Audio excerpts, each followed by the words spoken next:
ಯಾವ್ದಾದ್ರು ಒಂದು ರ್ಯಾಂಡಮ್ ಮದುವೆಗೆ ಹೋಗ್ಬಿಟ್ಟು ಊಟ ಮಾಡಬೇಕು ಅಂತ ಮಾಡಿದೆ. ಏನು ಬಿಡುತ್ತು ಹಿಂಗೆ ಕಾಣ್ತಾ ಇದೆ ಬಿಸಿಲಿಗೆ. ಫುಲ್ ಟೀ ಶರ್ಟ್ ಎಲ್ಲ ಹೋಗಿರೋದು. ಹುಡುಗಿ ಸಿಗಬೇಕು ಅಂತ ನಾವು ಅಂದ್ಕೊಳ್ಳೇ ಇಲ್ಲ ಅಲ್ವಾ ಅವರು? ಕರೆಕ್ಟಾಗಿ ಕಣ್ಣೆಲ್ಲ ಮಾಡ್ಕೊಂಡು ಹುಡುಗಿ ಮಾಡ್ತಾರೆ. ಗೈಸ್ ಸದ್ಯಕ್ಕೆ ವೆದರ್ ನೋಡಿ ಯಾವ ಥರ ಇದೆ ಅಂತ. ಒಂದು ಸ್ವಲ್ಪ ಹೊತ್ತು ಆದಮೇಲೆ ನಿಮಗೆ ಸಿಗ್ತಾ ಇದ್ದೀನಿ. ಅಲ್ಲಿ ಏನು ಜಾಮ್ ಆಗಿಬಿಡ್ತು ಗುರು, ಟ್ರಾಫಿಕ್ಕು ಎಲ್ಲ ಮುಗಿಸ್ಕೊಂಡು ಬರೋ ಅಷ್ಟೊತ್ತಿಗೆ ಆ ಜಾಮಿಂದ ಹೊರಗಡೆ ಈ ಲೆವೆಲ್ಗೆ ಟೈಮ್ ಆಗೋಯ್ತು. ಆ್ಯಂಡ್ ಆಲ್ರೆಡಿ ಮಳೆ ಡ್ರಿಝಲ್ ಆಗೋಕ್ಕೆ ಸ್ಟಾರ್ಟ್ ಆಗಿದೆ. ಮಳೆ ರಾಯ ಕಾಲಿಡ್ತಾ ಇದ್ದಾನೆ ಬೆಂಗಳೂರಿಗೆ. ತಡಿಯೋಣ ಹೋಯ್ತೀನಿ. ನಾವು ಮರೆತರು ಹಿಂದ್ಗಡೆ ಇರೋರು ಆರ ನೋಡಿದ್ಬಿಟ್ಟು ಜ್ಞಾಪಿಸ್ತಾರೆ, ಹೇಯ್ ಮುಂದ್ಗಡೆ ಗ್ರೀನ್ ಆಯಿತು ನಡಿ ಅಂತ. ನಾನು ಮನೆಗೆ ಹೋಗೋ ತನಕ ಮಳೆ ಬರದೇ ಇದ್ದರೆ ಸಾಕು ಅಂತ ಹೇಳ್ತೀನಿ. ಯಾಕೆ ಗೊತ್ತಾ, ಬ್ಯಾಗಲ್ಲಿ ಗ್ಯಾಜೆಟ್ಸ್ಗಳಿದಾವಲ್ಲ, ಕ್ಯಾಮ್ರಾಗಳಿದ್ದಾವೆ.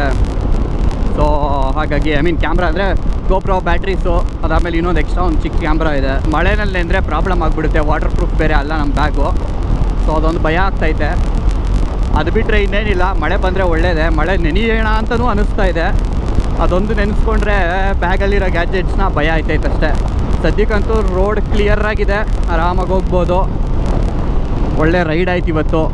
ಎಷ್ಟೋ ದಿನಗಳ ನಂತರ ಒಂದು ಸ್ಯಾಟಿಸ್ಫ್ಯಾಕ್ಟರಿ ರೈಡ್ ಅಂತ ಹೇಳಿದ್ರೆ ತಪ್ಪಾಗಲ್ಲ. ಯಾಕೆ ಅಂದರೆ ತಂಪಾಗಿತ್ತು ಇವತ್ತು, ಫುಲ್ ತಂಪು. ಈ ವ್ಲಾಗಲ್ಲಿ ಯಾವಾಗಿಂದ ಬರೀ ತಂಪು ನೆಮ್ಮದಿಯಾಗಿದೆ ವೆದರ್ ಬಗ್ಗೆನೇ ಗುಣಗಾನ ಮಾಡ್ತಿದ್ದೀನಿ. ಯಾಕೆ ಅಂತ ಹೇಳಿದ್ರೆ ಇಂಥ ವೆದರ್ ನೋಡಿ ನಾವು ಎಷ್ಟು ತಿಂಗಳುಗಳಾಗಿತ್ತು ಹೇಳ್ರಿ, ನೀವೇ ನೋಡೋಣ. ಇನ್ನೆಲ್ಲೂ ಸ್ಟಾಪ್ ಮಾಡೋಕ್ಕೆ ಹೋಗಲ್ಲ, ಬಿಕಾಸ್ ಸ್ಟಾಪ್ ಮಾಡಿದಷ್ಟು ಲೇಟ್ ಆಗುತ್ತೆ. ನಂದು ಪೀಕ್ ಅವರ್ ಸ್ಟಾರ್ಟ್ ಆಗ್ತಾ ಇರುತ್ತೆ, ಟ್ರಾಫಿಕ್ ಜಾಸ್ತಿ ಆಗ್ತಾನೆ ಇರುತ್ತೆ. ಸೊ ಸೀದಾ ಹೊಡೆದ್ಬಿಡ್ತೀನಿ ಮನೆ ಕಡೆಗೆ. ಇನ್ನೂ ಇಷ್ಟು 48 ಕಿಲೋಮೀಟ್ರ್ ಇದೆ ಮನೆಗೆ. ಗೈಸ್ ಇಲ್ಲೆಲ್ಲ ಸರಿಯಾಗಿ ಕೆಚ್ಕೊಂಡು ಉಯ್ದಿದೆ ಮಳೆ ನೋಡಿ. ನೆಲ ಎಲ್ಲ ಎಷ್ಟು ನೆಂದಿದೆ ಇಲ್ಲಿ. ತಣ್ಣ ಗಾಳಿ ಬೀಸ್ತೈತೆ ತಂಪಾಗಿ. ಆದರೂ ಲೈಟಾಗಿ ಡ್ರಿಝಲ್ ಆಗ್ತಾಯಿದೆ. ಮೋಸ್ಟ್ಲಿ ಹೋಗ್ತಾ ನನಗೂ ಮಳೆ ಸಿಗುತ್ತೆ ಅನಿಸುತ್ತೆ. ಮೇ ಬಿ ಇನ್ನೊಂಚೂರು ಬೇಗ ಬಂದಿದ್ದರೆ ನಾನು ಈ ಮಳೇಲಿ ಸಿಕ್ಕಾಕೊಂಡಿರ್ಬೇಕಾಗಿತ್ತು. ಸ್ವಲ್ಪ ಲೇಟಾಗಿ ಬಂದಿರೋದಕ್ಕೆ ಹೋಗ್ತಾ ಇದ್ದೀನಿ. ನೋಡೋಣ ಮುಂದೆ ಏನಾಗುತ್ತೆ ಅಂತ. ಇನ್ಮೇಲಿಂದ ಅಟ್ಲೀಸ್ಟ್ ನಾನು ರೈನ್ ಕೋಟ್ ಹಾಕಿಲ್ಲ ಅಂದರೂ ನನ್ನ ಬ್ಯಾಗಿಗಾದ್ರೂ ಗ್ಯಾಜೆಟ್ಸ್ನ ಸೇಫ್ ಮಾಡೋದಕ್ಕೆ, ಪ್ರೊಟೆಕ್ಟ್ ಮಾಡೋದಕ್ಕೆ ಒಂದು ಪ್ರಾಪರಾಗಿರೋ ಬ್ಯಾಗ್ ತೊಗೊಬೇಕು. ಓಕೆ ಸೊ ಗೈಸ್ ಅನ್ಕೊಬೋದು ನೀವು, ಏನಪ್ಪ ಇದು ಗಾಡೀಲಿದ್ದು ಒಂದು ಸೀದಾ ಕಾರ್ಗೆ ಶಿಫ್ಟ್ ಆಗಿಬಿಟ್ಟವನೇ ಅಂತ. ಅವನ ಜಿಕ್ ಮಕ್ಕಕ್ಕೆ ನಾನು ಲೈಟ್ ಬಿಟ್ಕೊಂಡು ಎಲ್ಲರೂ ಇಟ್ಬಿಟ್ಟೇನು. ಸೊ ಆ ಮ್ಯಾಟ್ರ್ ಏನಪ್ಪ ಅಂತ ಹೇಳಿದ್ರೆ, ಒಂದು ನಿಮಿಷ ಮ್ಯಾಟ್ರ್ ಹೇಳ್ತೀನಿ. ಕಾರ್ ಪಾರ್ಕ್ ಮಾಡಿಬಿಟ್ಟು ಎಲ್ಲ ಜಾಗನೇ ಇಲ್ಲದೆ ಇರೋ ಜಾಗ ಬಂದುಬಿಟ್ಟಿದ್ದೀವಿ. ಸೊ ಮ್ಯಾಟ್ರ್ ಏನಪ್ಪ ಅಂತ ಹೇಳಿದ್ರೆ, ಒಂದು ಮದುವೆ ಇತ್ತು. ಸೊ ಹಾಗಾಗಿ ಅಲ್ಲಿ ಮುಗಿಸ್ಕೊಂಡು ಅಲ್ಲಿ ಬರೋದು ಬೇಕಾದ್ರೆ ಸಿಕ್ಕಾಬಟ್ಟೆ ಲೇಟ್ ಆಗಿಬಿಡ್ತು. ಲೇಟ್ ಏನಕ್ಕೆ ಅಂತಂದರೆ ಸಿಕ್ಕಾಬಟ್ಟೆ ಟ್ರಾಫಿಕ್ಕು. ಒಂದು ಕಡೆ ಆದರೆ ಇನ್ನೊಂದು ಕಡೆ ಮಳೆ ಬರುತ್ತೋ ಅನ್ನೋ ಆತಂಕ ನನಗೆ. ಬಿಕಾಸ್ ಗೊತ್ತಲ್ಲ ನಿಮಗೆ, ಮಳೆ ಬಂದರೆ ಏನಾಗ್ತಿತ್ತು ಅಂತ ಹೇಳ್ಬಿಟ್ಟು ಗ್ಯಾಜೆಟ್ಸ್ ಎಲ್ಲ ಇತ್ತು. ಸೊ ಹೆಂಗೋ ವಾಪಸ್ ಮನೆಗೆ ಬಂದೆ, ಮಳೆ ಬರಲಿಲ್ಲ. ಆ್ಯಂಡ್ ಅಲ್ಲಿಂದ ಮುಗಿಸ್ಕೊಂಡು ನಾನು ಸುತ್ತಾಡಿದ್ದೀನಿ. ಆಮೇಲೆ ಫ್ಯಾಮಿಲಿಗೂ ಟೈಮ್ ಕೊಡಬೇಕು. ಸೊ ಹಾಗಾಗಿ ಮದುವೆ ಇದೆ ಅಂದರು, ಸರಿ ಬನ್ನಿ ಆಯಿತು ಅಂತ ಹೇಳ್ಬಿಟ್ಟು ಜೊತೆಲಿ ಬಂದಿದ್ದೀನಿ. ಸೊ ಪಟ್ ಅಂತ ಹೇಳ್ಬಿಟ್ಟು ಮದುವೆ ಮುಗಿಸ್ಕೊಂಡು ಸಿಗ್ತೀನಿ ನಿಮಗೆ. ಗೈಸ್ ಮದುವೆಗೆ ಹೋಗ್ಬಿಟ್ಟು ಮೇಲೆ ಅವ್ರಿಗೆಲ್ಲ ವಿಶ್ ಮಾಡಿಬಿಟ್ಟು ಬಂದ್ವಿ. ಸೊ ಏನಾಯ್ತಂದರೆ ಇಲ್ಲಿ ಒಬ್ಬರು ನಮ್ಮ ಸಬ್ಸ್ಕ್ರೈಬರ್ ಸಿಕ್ಬಿಟ್ಟು, ಬ್ರೋ ನೀವು ಈ ಮದುವೆ ಎಲ್ಲ ಯಾವ ಕಡೆಯವರು ಬ್ರೋ ನೀವು ಅಂತ ಹೇಳಿದ್ರು. ನಾವು ಯಾರ ಕಡೆಯವರು ಅಂತಲೇ ನನಗೆ ಗೊತ್ತಿರಲಿಲ್ಲ. ಆಮೇಲೆ ನಾನು ಡ್ಯಾಡಿನ ಕರೆದ್ಬಿಟ್ಟು ಯಾರ ಕಡೆಯವ್ರು ನಾವು, ಹುಡುಗರ ಕಡೆಯವರು ಹುಡುಗಿ ಕಡೆಯವರು ಅಂತ ಕೇಳ್ಬಿಟ್ಟು ಹೇಳಿದೆ. ಯೂಶ್ವಲಾಗಿ ಹೇಳ್ತಿರ್ತೀನಲ್ಲ ನಾನು, ಯಾವ್ದಾದ್ರು ಒಂದು ರ್ಯಾಂಡಮ್ ಮದುವೆಗೆ ಹೋಗ್ಬಿಟ್ಟು ಊಟ ಮಾಡಬೇಕು ಅಂತ.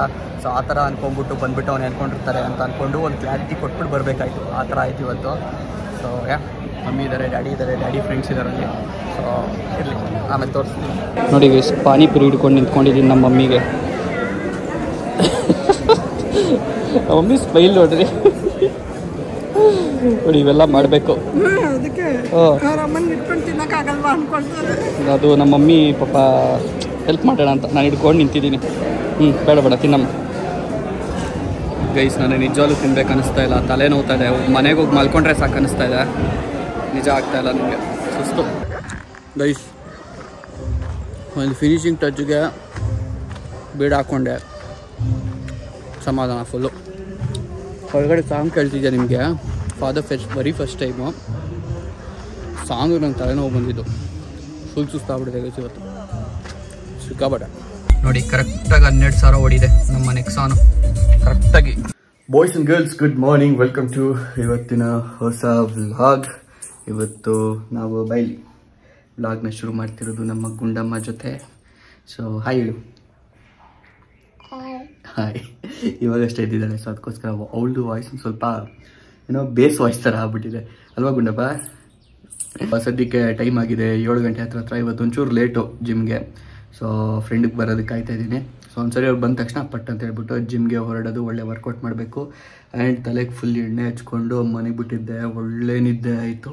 ಏನು ಮಸ್ತಾಗಿ ಅಂದರೆ ಮಸ್ತಾಗಿ ಆಯಿತು.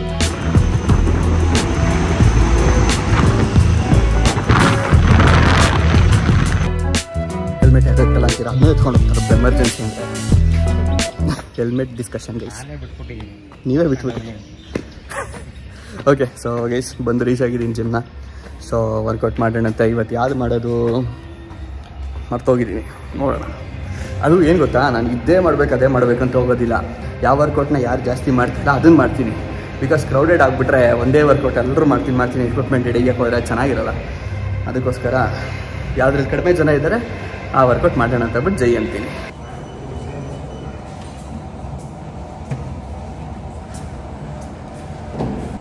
ಫೋರ್ಜರಿ ಹಿಡಿತಾ ಇದೆ.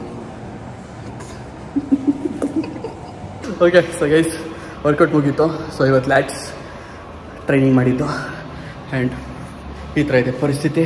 ನಾನು ಅಜ್ಜಿ ಹೊಟ್ಟೆ ಕರಗಿಸೋಕ್ಕಾಗ್ತಾಯಿಲ್ಲ ಗುರು. ಬಟ್ ಏನಂದರೆ ನಾನು ಅಂದ್ಕೊಂಡಿದ್ದೆ ಒಂದು ದಿನ ಗ್ಯಾಪ್ ಆಗಿತ್ತಲ್ಲ, ಸೊ ಜಾಸ್ತಿ ಆಗಿರುತ್ತೆ ಅಂತ. ಬಟ್ ಇಲ್ಲ, 80 ಒಳಗಡೆ ಇದ್ದೀನಿ. ಸಾರಿ 90 ಒಳಗಡೆ ಇದ್ದೀನಿ ವೆಯ್ಟು. 80ಗೆ ತರಬೇಕು ಗೈಸ್. ಅಟ್ಲೀಸ್ಟ್ 85 ಆದಷ್ಟು ಬೇಗ ತರಬೇಕು. ಆಗ್ತಾನೇ ಇಲ್ಲ. ಅಂದರೆ ನಾನು ಡಯಟು ಸ್ಟ್ರಿಕ್ಟಾಗಿ ಫಾಲೋ ಮಾಡಿದ್ರೆ ಆಗುತ್ತೆ. ಬಟ್ ಬಾಯ್ ಕಟ್ಟೋಕ್ಕಾಗಲ್ಲ ನಮ್ಮದು. ಹಾಗಾಗಿ ಟೈಮ್ ಹಿಡಿತಾ ಇದೆ. ಹಿಡೀಲಿ ಪರವಾಗಿಲ್ಲ, ಲೇಟಾಗಾದರೂ ಮಾಡೋದೆ. ಏನು ಬಿಡುತ್ತು ಹಿಂಗೆ ಕಾಣ್ತಾ ಇದೆ ಬಿಸಿಲಿಗೆ. ಫುಲ್ ಟೀ ಶರ್ಟ್ ಎಲ್ಲ ಹೋಗಿರಟ್ಟು ವಿಡಿಯೋದಲ್ಲಿ ಹೆಂಗೆ ಕಾಣ್ತಿದೆ ಗೊತ್ತಾ? ಆ್ಯಂಡ್ ಇನ್ನೊಂದು ನೋಟಿಸ್ ಮಾಡಿದ್ದೇನು ಗೊತ್ತಾ, ಇವತ್ತು ನಾನು ಪ್ಲೇ ಮಾಡ್ತಿದ್ದೆ. ಅಂದರೆ ಯೂಶ್ವಲಾಗಿ ನಾವು ಜಿಮ್ಗೆ ಹೋಗೋಕ್ಕಿಂತ ಮುಂಚೆ ಒಂದು ಬ್ಯಾಚ್ ಆಲ್ರೆಡಿ ಸಾಂಗ್ನ ಪ್ಲೇ ಮಾಡ್ತಿರ್ತಾರೆ. ಅದಾದಮೇಲೆ ನೆಕ್ಸ್ಟು ನಾನು ಮಾಡ್ತೀನಿ ಅವ್ರು ಹೋದ್ಮೇಲೆ. ಆ್ಯಂಡ್ ನೆನೆ ಮದುವೆಗೆ ಹೋಗಿದ್ದೆ. ಮದುವೆನಲ್ಲಿ ಫುಲ್ ರೊಮ್ಯಾಂಟಿಕ್ ಸಾಂಗಲ್ಲಿ ಪ್ಲೇ ಆಗ್ತಿತ್ತು. ಈಗ ಅದೇ ಥರ ರೊಮ್ಯಾಂಟಿಕ್ ಸಾಂಗ್ಗಳನ್ನ ನಾನು ಪ್ಲೇ ಮಾಡ್ತಿದ್ದು. ಅದೇ ಅಂದ್ಕೊಂಡೆ, ಜಿಮ್ಮ ಇದು ಇಲ್ಲ ಮದುವೆ ಮನೆನ ಇದು ಅಂತ ಒಂದು ಸೆಕೆಂಡ್ ನನಗೂ ಅನ್ನಿಸ್ತು. ಪಾಪ ಬೇರೆಯವರೆಲ್ಲ ಹೆಂಗೆ ಟಾಲ್ರೇಟ್ ಮಾಡ್ಕೊಂಡಿರ್ತಾರೋ ನನ್ನ.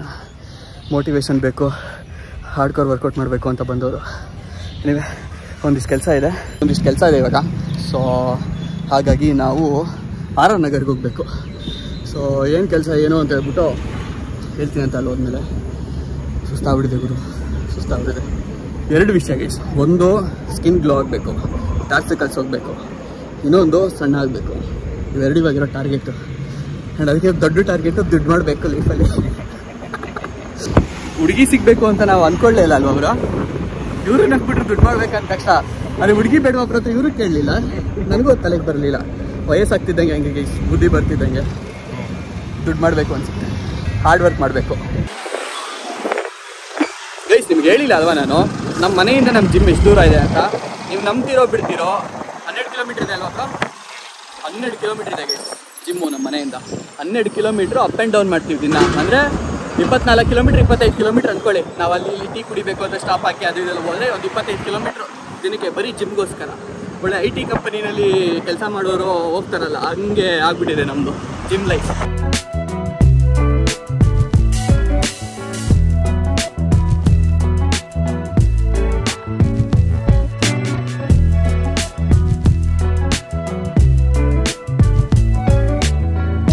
ಬಂದ್ವಿ, ಕೆಲಸ ಆಗಬೇಕು. ಬಟ್ ಅದಕ್ಕಿಂತ ಮುಂಚೆ ಒಂದು ಕಾಫಿನೋ ಟೀನೋ ಕುಡ್ಕೊಂಬಿಡೋಣ ಅಂತ ಹೇಳ್ಬಿಟ್ಟು ಹೋಟ್ಲಿಗೆ ಬಂದಿದ್ದೀವಿ. ರೋಗಿಗಳ ಥರ ಶುಗರ್ಲೆಸ್ ಎಲ್ಲ ಕುಡಿತಾರಪ್ಪ. ನಾನು ಕುಡಿತಾ ಇದ್ದೆ, ಬಟ್ ಇಲ್ಲ ಇವತ್ತು ನಾರ್ಮಲ್ ಕುಡಿತೀನಿ.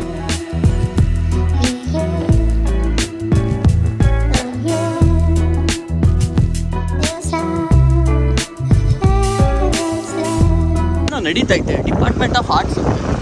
ಏನೋ ಮಕ್ಕಳ ಏನೋ ಇತ್ತು ಗೈಸ್, ಏನಂತ ನೋಡಲಿಲ್ಲ. ಆ್ಯಂಡ್ ಬೈದಿವೆ ಕೆಲಸ ಮುಗೀತು RR ನಗರಲ್ಲಿ. ಅದನ್ನು ಮುಗಿಸ್ಕೊಂಡು ಇವಾಗ ತಿಂಡಿ ತಿನ್ನೋಣ ಅಂತ ಅಂದ್ಬಿಟ್ಟು, ನಮ್ಮ ರೆಗ್ಯುಲರ್ ಜಾಗ ಅಂತ ಹೇಳೋಕ್ಕಾಗಲ್ಲ. ಯಾಕೆ ಅಂದರೆ ನೀವು ಬ್ಲಾಗಲ್ಲಿ ನೋಡಿರಲ್ಲ, ಒಂದ್ಸರಿ ನೋಡಿರ್ತೀರ ಅಷ್ಟೇ. ಬಟ್ ಒಂಥರ ಇವಾಗ ಬ್ಲಾಗ್ ಇಲ್ಲದೇ ಸುಮ್ಮನೆ ಅಲ್ಲಿ ಹೋಗ್ತಿದ್ದ ತಿಂಡಿ ತಿನ್ನೋ ಥರ ಆಗ್ಬಿಟ್ಟಿದೆ. ಮತ್ತೆ ವಾಪಸ್ ಅಲ್ಲಿಗೆ ಹೋಗ್ತಾ ಇದೀವಿ. ಎಲ್ಲಿ ಅಂತ ಗೆಸ್ ಮಾಡಿ, ಹೋಗ್ಬಿಟ್ಟು ತೋರಿಸ್ತೀನಿ. ಅಲ್ಲೇ ಹೋಗ್ತೀವಿ, ಗೊತ್ತಾಗುತ್ತೆ. ಅಲ್ಲಿವರೆಗೂ ಗೆಸ್ ಮಾಡಿ ಯಾವ್ದಿರ್ಬೋದು ಅಂತ. ನೋಡಿದ್ರು ಆಲ್ರೆಡಿ ಒಂದ್ಸರಿ ಬ್ಲಾಗೇ ಮಾಡಿ ಅಲ್ಲಿ ಫುಡ್ ರಿವ್ಯೂ ಮಾಡಿದ್ದೀವಿ. ಬಂದಿದ್ದೀವಿ ತಿಂಡಿ ತಿನ್ನೋಕ್ಕೆ. ಸೊ ಈ ತಿಂಡಿ ನೋಡಿದ್ರೆ ಗೊತ್ತಾಗಿಲ್ಲ ಅಂತ ಹೇಳಿದ್ರೆ ಆ ಬೋರ್ಡ್ ನೋಡಿ ಗೊತ್ತಾಗುತ್ತೆ ಎಲ್ಲಿ ಬಂದಿದ್ದೀವಿ ಅಂತ. ಬಿಸಿಲು ಸರಿಯಾಗಿ ಹೊಡಿತಾ ಇದೆ. ಬಟ್ ಅಂತ ಹೇಳ್ಬಿಟ್ಟು ತಿಂಡಿ ತಿಂದು ಮುಗಿಸಿ, ಇಡ್ಲಿ ತಿಂದು ಮುಗಿಸಿ ಸಿಗ್ತೀನಿ. ಗೊತ್ತು ಹೇಳ್ತೀರಾ ಅಂತ ಹೇಳ್ಬಿಟ್ಟು ತಿಂಡಿ ತಿಂದ್ಬಿಟ್ಟು ಎಲ್ಲರೂ ಕಾಫಿ ಕೊಡೋದು. ನೀನೇನು ಫಸ್ಟ್ ಕಾಫಿ ಕುಡಿದ್ರು ಆಮೇಲೆ ತಿಂಡಿ ತಿಂತೀಯ ಅಂತ ಏನು ಮಾಡೋಕ್ಕಲ್ಲ ಗೈಸ್ ಸಿಚುವೇಶನ್. ಮಧ್ಯಾಹ್ನ ಜ್ಯೂಸಾ ನೋಡೋಣ. ಬ್ಯಾಟಿಂಗ್ ಆಯಿತು ಗೈಸ್.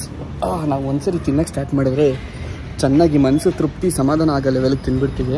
ಸೊ ನೀವೆಷ್ಟು ತಿಂದಿದ್ದು ಕೌಂಟ್ ಹೇಳಬೇಕು ಅಂದರೆ ಇವ್ರು 2 ಇಡ್ಲಿ ತಿಂದರು, ನಾನು 4 ಇಡ್ಲಿ ಪ್ಲಸ್ ರೈಸ್ ತಿಂದೆ. ಇವಾಗ ಕೇಳ್ಬೋದು ನೀವು ಕಮೆಂಟಲ್ಲಿ ಏನು ತೆಜ್ಜಿಕೆ ನೀನು ವರ್ಕೌಟ್ ಮಾಡಿ ಯೂಸ್ ಏನು ಈ ಲೆವೆಲಿಗೆ ತಿಂದರೆ ಅಂತ. ವರ್ಕೌಟ್ ಮಾಡ್ತಿರೋದೇ ತಿಂದಿರೋದೇ ನರಗ್ಸೋಕ್ಕೆ ಗೈಸ್. ಬಾಡಿ ಬಿಲ್ಡ್ ಮಾಡೋಕ್ಕೆ ಅವೆಲ್ಲ ಇಲ್ಲ ಸದ್ಯಕ್ಕೆ. ಮಾಡ್ತೀನಿ ಬಾಡಿ ಬಿಲ್ಡ್ ಅನ್ನೋದಕ್ಕಿಂತ ಶೇಪಿಗೆ ತರಬೇಕು, ಫಿಟ್ ಆಗಬೇಕು ಅಷ್ಟೇ. ಮನೆಗೆ ಬಂದು ರೀಚ್ ಆದೆ. ಬಟ್ ನಾನು ರೀಚ್ ಆದ್ರೂ ಏನು ಸೌಂಡೇ ಬಂದಿಲ್ಲ ಅಂತ ಅನ್ಕೋತಾ ಇದ್ದೆ. ಬಂದರು ನೋಡಿ ಇಬ್ಬರು ನಮ್ಮ ಸೈನ್ಯ. ಹೆಂಗೆ ಗುಡ್ಡಮ್ಮ, ಏನು ಸಮಾಚಾರ? ಇಬ್ಬರಿಗೂ ಒಂದೊಂದು ಸರಿ ಹೇಗಿದೆ. ಇವಳಿಗೆ ಸೈಕಲ್ಲು ಇವನಿಗೆ ಕಾರು. ಮಾವಿನ ತಿಂದ್ರ ಇಲ್ವಾ? ಎಲ್ಲ ಐತೆ ಮಾವಿನ ಕಟ್ ಮಾಡ್ಕೊಡೋಕೆ. ಆ್ಯಕ್ಚುಲಿ ಮಾವಿನೇ ಇಲ್ಲ, ತಂದ್ಬಿಟ್ಟೆಲ್ಲ ತಿಂದವ್ರೆ ಅಂದ್ಕೊಂಡೆ. ಬ್ಯಾನು 2 ಕೈಲು ಅನ್ನು ಇನ್ನೊಂದು ಸರಿ ಕರೆಕ್ಟಾಗಿ ಹೇಳು, ಕರೆಕ್ಟಾಗಿ ಕಣ್ಣೆಲ್ಲ ಮಾಡಿಕೊಂಡು ನೋಡಿ ಹೆಂಗೆ ಮಾಡ್ತಾನೆ. ನೀನು ಮಾಡಿದ್ರೆ ಭಯ ಆಗಲ್ಲ ಮರಿ. ನೋಡಿ ಗುಂಡಮ್ಮ ಮಾಡ್ತಾಳೆ, ಮಾಡು ಬ್ಯಾ ಮಾಡು ಕಣ್ಣಲ್ಲಿ ಥರ ಮಾಡ್ಕೊಂಡು ನೋಡ್ರಿ. ಹೊಸ ಹೇರ್ ಸ್ಟೈಲೆಲ್ಲ ಮಾಡಿಸ್ಕೊಂಬಿಟ್ಟು ಇವತ್ತು ನಾನೆಲ್ಲ ಮಾಡಿಸಿರೋದಿದ್ನ. ಸೊ ಅವನೇ ಪಪ್ಪ ಮಾಡಿಸಿರೋದು. ಜಿಮ್ಮೆಲ್ಲ ಮುಗಿಸ್ಕೊಂಬಂದು ಸ್ನಾನ ಗಿಡ ಎಲ್ಲ ಮಾಡ್ಬಿಟ್ಟು ಮಲ್ಕೊಂಬಿಟ್ಟಿದ್ದೆ. ಈಗ ಎದ್ದಿದ್ದೀವಿ ಮಧ್ಯಾಹ್ನ. ಆ್ಯಂಡ್ ಇವತ್ತು ನಮ್ಮ ಮನೇಲಿ ಪೂಜೆ. ಸೊ ನಮ್ಮ ಮಮ್ಮಿ ಪೂಜೆ ಮಾಡ್ತಾಯಿದ್ದಾರೆ. ಆ್ಯಂಡ್ ಇಲ್ಲಿ ನಾನು ನಮ್ಮ ಗುಡ್ಡಮ್ಮನಿಗೆ ಊಟ ಮಾಡಿಸ್ತಾ ಇದ್ದೀನಿ. ಇಲ್ಲಿ ನಮ್ಮ ಋತ್ವಿಕ್ ಅವರೇ ಅವರು ತಿಂತಾಯಿದ್ದಾರೆ. ಸೊ ಜೋರಾಗಿ ಯಾಕೆ ಮಾತಾಡ್ತಾರೆ ಅಂದರೆ ಪೂಜೆ ಮಾಡ್ತಾವ್ರಲ್ಲ ಡಿಸ್ಟರ್ಬ್ ಆಗುತ್ತೆ ಅಂತ. ಆ್ಯಂಡ್ ಅದೇ ಗ್ಯಾಪಲ್ಲಿ ಇಲ್ಲಿ ನೋಡಿರಿ ಇವ್ರಿಗೆ ಪಿಕ್ಚರ್ ತೋರಿಸ್ಕೊಂಡು ಡೋರೆಮಾನ್. ಈಗಿನ ಕಾಲದ ಮಕ್ಕಳೆಲ್ಲ ಇವೆಲ್ಲ ನೋಡೋದೇ ಇಲ್ಲ, ಇದ್ರ ನಯ ಪೈಸೆ ಐಡಿಯಾ ಇಲ್ಲ. ಅದು ಗೊತ್ತಾಗಲಿ ಅಂತಲೇ ನೋಡಿ ಡೋರೆಮಾನ್ ಹಾಕ್ಬಿಟ್ಟು ಕೂರಿಸಿದ್ದೀನಿ.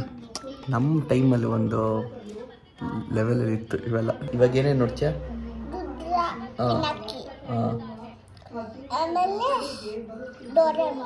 ಡೋರೆಮಾನ್ ನೋಡ್ತೀಯ? ಓ ನೋಡ್ತಾನಂತೆ ಡೋರೆಮಾನು, ನನಗೂ ಗೊತ್ತಿರಲಿಲ್ಲ. ನೀನು ಡೋರೆಮಾನ್ ನೋಡ್ತೀಯ ಗುಂಡಮ್ಮ? ನೋಡಿ ಅವಳೆಲ್ಲದಕ್ಕೂ ಅಂತಾಳೆ. ನೋಡಿ ಡೋರೆಮಾನ್ ಮಂಜು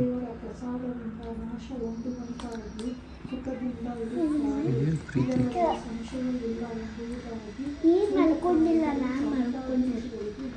ಗುಂಡು ಗುಂಡು ನೋಡಿಲ್ಲಿ ಅಣ್ಣನ ಎಲ್ಲಿ ಮಲಗಿಸ್ಕೊಂಡಿದ್ಯಾ? ತೊಡೆ ಮೇಲ. ಏನು ಪ್ರೀತಿ ಅಣ್ಣ ಅಂದರೆ ಆ ವಯಸ್ಸಿಗೆ ತೊಡೆ ಮೇಲೆ ಮಲಗಿಸ್ಕೊಂಡು ತಟ್ಟೆ ತಳ್ತಾನೆ. ಏನೂ ಇಲ್ಲ. ನೋಡ್ತಾ ಇದ್ದೀನಿ ಎಷ್ಟು ಚೆನ್ನಾಗಿ ನಿನ್ನ ತಂಗಿ ನೋಡ್ಕೊತಾಳೆ ನಿನ್ನ ಅಂತ. ನಮ್ಮ ಮಮ್ಮಿ ಪೂಜೆ ಮಾಡ್ಬೇಕಾದ್ರೆ ನಾವೇನಾದ್ರು ಮಾತಾಡಿದ್ರೆ ಇಲ್ಲ ಟಿ ವಿ ಹಾಕಿದ್ರೆ ನಮ್ಮ ಮಮ್ಮಿ ಹೆಂಗೆ ಬೈಯೋರು ಅಂದರೆ ಹಂಗೆ ಬೈಯೋರು. ಈಗ ಅವ್ರು ಪೂಜೆ ಮಾಡ್ತಿದ್ರು ಓಡೋಗೋಡೋಗೋಡಿ ಅಜ್ಜಿ ಅಜ್ಜಿ ಅಜ್ಜಿ ಅಂತ ಮಾತಾಡಿಸ್ತಾರೆ, ಆದರೂ ಮಾತಾಡ್ತಾರೆ ಅಲ್ವೇನಮ್ಮ? ನಾವು ಕರೆದ್ರೆ ಮಾತ್ರ ಮಾತಾಡಲ್ಲ. ತಪ್ಪಪ್ಪ ದೇವ್ರೆ. ಇದು ಕುಡಿಯೋದು ಒಂದು ಪ್ರೊಸೀಜರ್ ಇದೆ. ಸೊ ಆ ಪ್ರೊಸೀಜರ್ ಏನಂದರೆ ಕಣ್ಣು ಮುಚ್ಕೊಬೇಕಂತೆ. ಅದು ನಮ್ಮ ಮಮ್ಮಿ ಹೇಳ್ತಾರೆ. ಕಣ್ಣು ಮುಚ್ಕೊ ಅಂತ ಏನಂದ್ರೆ ಮತ್ತೆ ತೀರ್ಥ ಕೊಡ್ಬೇಕಾದ್ರೆ ಕಣ್ಣು ಮುಚ್ಕೊಬೇಕಂತೆ. ಗೈಸ್ ಪ್ರಸಾದ ಮಾಡಿದ್ದಾರೆ. 2ನೇ ರೌಂಡು. ಫಸ್ಟ್ ಟೈಮ್ ನಾನು ಇಡೀ ಲೈಫಲ್ಲಿ ನಾನು ತಿಂತಾ ಇರೋದು ಕೇಳ್ಬಿಟ್ಟು. ಯಾಕೆಂದರೆ ಫುಲ್ ತುಪ್ಪ ಹಾಕಿಟ್ಬಿಟ್ರು ನಮ್ಮ ಮಮ್ಮಿ. ಫುಲ್ ತುಪ್ಪದೇ ಫ್ಲೇವರ್. ಈ ಕಲರ್ ಬಂದಿರೋದು ಮೋಸ್ಟ್ ನಂಗೆ ಅನ್ಸೋ ತುಪ್ಪದಿಂದಾನೆ ಅಲ್ವಾ? ತುಪ್ಪದ್ದೆ. ಇಮ್ಯಾಜಿನ್ ಮಾಡ್ಕೊಳ್ಳಿ, ಇದೇ ಈ ಕಲರ್ ಬಂದಿದೆ ಅಂದರೆ ಎಷ್ಟು ತುಪ್ಪ ಹಾಕಿರ್ತಾರೆ ಅಂತ. ಫುಲ್ ತುಪ್ಪ. ಗೈಸ್ ವಾಟರ್ ಮೆಲನ್ ತಿಂತಾಯಿದ್ದೀವಿ ಎಲ್ಲರೂ ಕುತ್ಕೊಂಡು. ಅದ್ರ ಜೊತೆಗೆ ನಾನು ವ್ಲಾಗ್ ಹಾಕಿದ್ದೀನಲ್ಲಿ ವ್ಲಾಗ್ ನೋಡೋಣ ಅಂತ. ತುಂಬ ದಿನ ಆದಮೇಲೆ ಇವತ್ತು ವ್ಲಾಗ್ ಅಪ್ಲೋಡ್ ಮಾಡಿದ್ದೆ, ಹಾಗಾಗಿ ಸೊ ತಿಂದ್ಬಿಟ್ಟು ಓಕೆ. ಸೊ ಗೈಸ್ ಪೂಜೆ ಏನೋ ಹೇಳ್ತಾ ಇದ್ದೆ. ಸೊ ಜಿಮ್ಮೆಲ್ಲ ಮುಗಿಸ್ಕೊಂಬಂದು